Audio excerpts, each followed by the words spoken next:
Romance of the Three Kingdoms Chapter 6. Dong Zhuo destroys the capital and moves the court to Chang'an, but Sun Jian, hiding the imperial seal, betrays the leaders opposed to Dong Zhuo.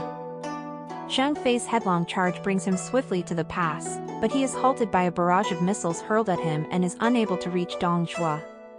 However, the battle has been won anyway, and the lords congratulate Zhang Fei on his role in their success. That night Sun Jian comes to see Yuan Shu.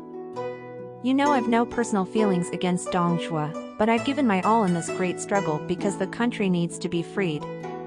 He's a tyrant, he says. But you've listened to someone who slandered me, and that's why you failed to deliver the grain I needed. And that led to my defeat. Why? Tell me why. Yuan Shu, of course, has no answer. His only option is to have the slanderer killed. Later that same night Sun Jian has a visitor. It is a supporter of Dong Zhuo named Li Ju, sent by Dong to try to persuade Sun Jian to desert and come and join him. Li Ju says, Dong Zhuo greatly admires you.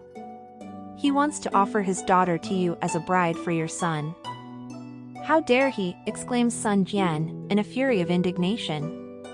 He no longer follows the way of heaven and he's conniving to take the throne. I will destroy his lineage to the 9th generation. Li Ju sees that his plan is bound to fail and he escapes and returns to Dong Zhuo with the bad news. The disaster at the pass coupled with Sun Jian's rejection so infuriates Dong Zhuo that it sends him spiraling into depression. His advisor Li Ru comes up with an outrageous plan. He bases it on a children's ditty that is being sung at the time. The ditty goes like this. There first was a Han in the west. Then a Han over there in the east. If the deer flees to Chang'an, he'll find he's able to breathe without distress. Li Ru interprets this as follows. The Han in the west was the original dynasty founded by the Supreme Ancestor, where 12 emperors reigned in Chang'an. The Han in the east refers to the 12 emperors who came after Guangwu, the emperor who moved the capital to Luoyang. Now the cycle of heaven has come full circle, and the court should return to Chang'an, and then there will be nothing to fear. And so Dong Zhuo decides to move the capital to Chang'an. Summoning all the officials, he announces that after 2 centuries of rule in Luoyang the imperial family have been drained of inspiration and drive, but by moving them to Chang'an this can be revived. Some oppose him, including 2 officers who try to stop him as he leaves the city gate. For their temerity in opposing him he has them beheaded there and then. Li Ru is aware of how much money will be needed to rebuild the virtually deserted Chang'an, left desolate after a rebellion 200 years ago. Li Ru therefore proposes the following. Anyone in Luoyang we can associate with the rebel Yuan Shao will be rich, so let's kill them and take their goods. As a direct consequence of this evil plan, 5,000 troops are sent into the city. They murder thousands, not only the leading nobles and wealthy merchants, but also their entire families. Millions of the city's citizens are then driven out on the long march towards Chang'an.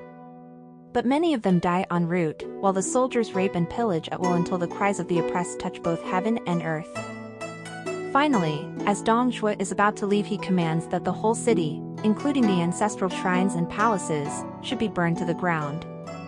The imperial tombs are smashed open on his command, and the treasures of the emperors and empresses are scattered while the soldiers break into the tombs of the nobility and the rich. At last Xuanda, his brothers in arms, and their men break through the pass, and Sun Jian gallops towards Luoyang. Yet for hundreds of miles nothing but desecration meets their gaze. Not a bird or animal can be seen or heard, nor any human being. Cao Cao is all for chasing after the retreating forces, but Yuan Shao disagrees, and so Cao Cao takes 10,000 men of his own and sets off in hot pursuit. By now Dong Zhuo has reached Xingyang, midway to Chang'an. Li Ru, aware of the risk of attack, plans an ambush for any pursuing troops. When Cao Cao and his men sweep in for the attack, they fall into the trap. Cao Cao is heavily outnumbered. He has no option but to wheel his horse and flee. An arrow pierces his shoulder. Then his horse is killed beneath him. As the triumphant enemy troops are closing in, his friend Cao Hong comes to his rescue. He hands Cao Cao his horse, saying, "The world can do without me, but not without you." They set off, Cao Cao riding and Cao Hong walking. Cao Hong toils behind the horse for many miles, pursued relentlessly by the enemy. They manage to escape by the skin of their teeth, even when Cao Hong has to carry the wounded Cao Cao on his back across a river with arrows raining down. Soon other survivors of the defeated army arrive, while elsewhere Dong Zhuo continues safely on his way to Chang'an. Arriving in the midst of the devastated city of Luoyang, Sun Jian orders the fires extinguished, the palaces cleared, the imperial tombs sealed and offerings made to the ancestors. When the ritual is over, Sun Jian stands and looks up to the night sky. Even as he watches, he sees a pale mist shroud the stars of one of the constellations. The imperial star is no longer bright, he sighs and, mourning the destruction of the dynasty and the capital city, he falls to his knees and weeps. As he sits wrapped in melancholy, a soldier points out 5 strange lights emanating from a well. When Sun Jian orders the well to be explored, they find the body of a woman, still intact. Around her courtly neck hangs an embroidered pouch. Inside the pouch is a beautiful box some 4 inches across, with a golden clasp. Inside this box is a jade seal, its top carved with 5 dragons wrapped around each other. One of the corners has been broken and repaired with golden antiquity, while at its base are carved 8 characters in the ancient seal script which read, "Receive the mandate of heaven, now you will have long life and eternal prosperity." When Sun Jian shows the treasure to his advisor Qingpu, he instantly knows what it is. "This is the seal of the emperors," he says and relates its long history. Once there was a phoenix spotted sitting on a stone on the Jian mountain. This apparition caused the stone to be noticed and removed. When it was cut open in front of King Wen of Chu, for its heart was found to be jade. Hundreds of years later, in the 26th year of the reign of the first emperor, the very year he unified all China, the first emperor ordered the jade to be cut. His prime minister, Li Si, composed the 8 characters for it. Just 2 years later, during a terrible storm on Lake Dongting, the emperor hurled the jade overboard to pacify the waves. Then, 8 years later, when the emperor was on a long journey, an old man stepped forward. He presented the jade to the emperor, then he disappeared. After the first emperor died, the seal was taken by the founder of the Han dynasty. 200 years later, during the Wangming rebellion, the queen mother of the overthrown emperor used the seal to hit 2 of the rebels over the head. She chipped the corner, which later was repaired with gold. The emperor who restored the Han after the rebellion found the seal, and ever since that time it has passed from emperor to emperor. When the troubles with the 10 eunuchs broke out, it was lost. Now you've found it, which must mean you're destined to rule. But don't stay here in the north, you must head southeast to our homeland and begin your kingly preparations. Sun Jian is more than happy to agree. He says that the next day he will plead sickness and then he will steal away. However, word gets out. Yuan Shao hears about the seal, and when Sun Jian comes to see him, saying that due to ill health he will go home to Changsha, Yuan Shao says he knows what the ailment is, a bad case of imperial seal. Despite Yuan Shao's best efforts, he cannot persuade Sun Jian to even admit he has found the seal.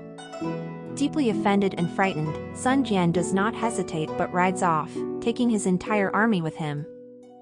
Yuan Shao's desire for the seal causes the alliance to start to fall apart. Cao Cao departs as well, taking his troops to Yangzhou. Gongsun Zan, along with the 3 brothers in arms, is also left feeling Yuan Shao has no prospects. Passing through the town of Pingyuan, he asks Xuanda to remain there and defend it. Sun Jian is heading south when he passes through a district where the governor is Liu Biao, a member of a well-known group of intellectuals called the 8 Gentlemen of Jiangxia. Having received a letter from Yuan Shao, ordering him to take an army to stop Sun Jian, Liu Biao appoints 2 of his top commanders, Kuai Yu and Kai Mao, to lead it. "Why is the road blocked?" demands Sun Jian when the 2 armies meet. "And why are you escaping with the imperial jade seal?" Commander Kuai Yu demands in return. To settle the matter, each army selects a champion to fight on its behalf. Sun Jian chooses Huang Gai, while Liu Biao chooses Kai Mao. After a few brief bouts, Huang Gai lashes Kai Mao with a whip on his chest. Kai Mao panics and flees, which encourages Sun Jian's men to surge forward. The soldiers have not gone far when the beat of war drums resounds throughout the valley. From behind a hill, Liu Biao himself emerges at the head of his troops. "Why are you blocking my way?" asked Sun Jian once again. "And why are you escaping with the imperial seal?" comes the response once again. Sun Jian claims, "I do not have it." "Well, then, you won't mind if I search your bags, will you?" retorts Liu Biao. Sun Jian challenges Liu Biao to a fight, but Liu Biao retreats, drawing Sun's troops into a trap. Kuai Yu and Kai Mao, the two commanders, close in from behind, and Sun Jian is trapped. Does Sun Jian escape? We will find out.